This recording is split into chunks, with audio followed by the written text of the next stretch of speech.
Bonjour à tous, nous poursuivons aujourd'hui avec la 4e Mishnah du 2e Pérec, Mishnah Dalet. Nous avons vu, donc parmi les lois du Dmaï, c'est-à-dire de cette récolte achetée à un ignorant, on ne sait pas s'il a fait des prélèvements, Trumot ou Maasrot, que l'on doit faire sur ce qui a poussé sur la terre d'Israël.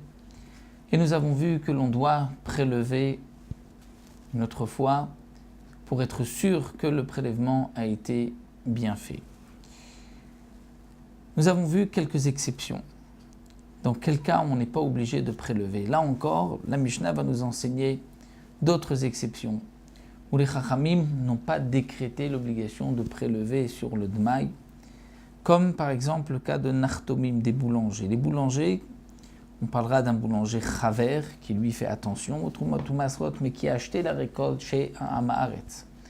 Donc il ne sait pas si les prélèvements ont été faits, eh bien l'ochivu otam, chachamim l'afriche, les chachamim ne l'ont pas obligé à prélever avant de vendre sa marchandise. Et là, que des trumat maaser vechala. Ils ont juste dit, tu dois prélever trumat maaser, c'est-à-dire la trouma qui était prélevée sur le maaser rishon. Le maaser rishon était donné au Lévi et le Lévi devait prélever trumat maaser. 1/10 pour le Kohen. Cette Trumat Maaser devrait être prélevée et la chala, au moment où il prépare la pâte, il devra aussi faire la chala, prélever la chala pour la donner à un Kohen.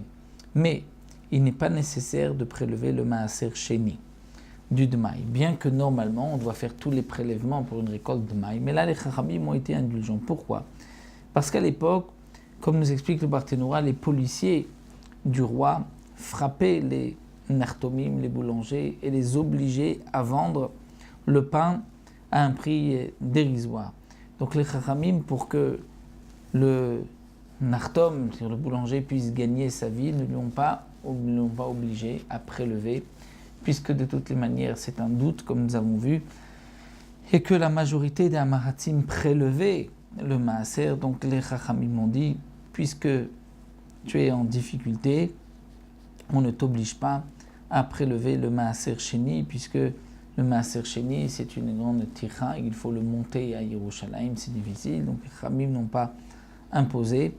Et c'est bien sûr lorsque on vend le pain à d'autres Chaverim qui eux-mêmes prélèveront, puisqu'ils savent que ceci provient d'une production d'un Amaharetz, donc ils vont eux-mêmes prélever le Maaser Sheni. Mais si le boulanger vend à Amaharetz, il devra prélever avant de vendre, parce que sinon le Amaharetz ne va pas prélever le Maaser Sheni. Même la Mishnah poursuit et nous dit Achen vanim enan rashaim nimkor et admai. Les commerçants qui vendent par petite quantité n'ont pas le droit de vendre du dmaï avant donc d'avoir prélevé, parce que comme ils vendent peu, ils gagnent beaucoup. C'est-à-dire qu'ils vendent par petite quantité, donc ils ont un bénéfice plus grand.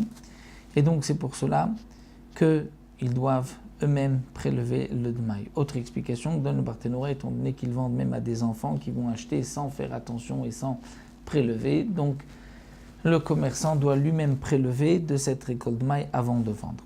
Et donc comme nous l'avons vu, kolamashmim bemida gassa, c'est-à-dire tous ceux qui vendent, les grossistes qui vendent en grosse quantité, Rachaim nimkor et admai ont le droit, s'ils ont acheté de Amaratim, de revendre le dmaï, sans prélever, étant donné qu'ils avaient l'habitude, comme dit mashpim, c'est-à-dire de rajouter toujours sur les mesures, lorsqu'on leur commandait 1 tonne, ils rajoutaient toujours un peu plus sur cette tonne. Et donc, c'est pour cela que les Chachamim n'ont pas obligé aux vendeurs de prélever sur le dmaï, mais l'acheteur devra prélever le dmaï. Et le enamashmim bemidagasa, qui est celui qui vend bemidagasa, c'est-à-dire en grosse quantité, qui gagne à sitonot. Sitonot, ce sont les grossistes qui, eux, vont acheter des particuliers et vont revendre cette récolte au mochetvoa, et ceux qui vendent la récolte, là aussi, donc ils vont des grossistes. Donc la différence entre sitonot et mochetvoa, explique le Mefarshim, c'est que sitonot c'est pour les liquides et mochetvoa c'est pour le solide, pour ce qui est sec.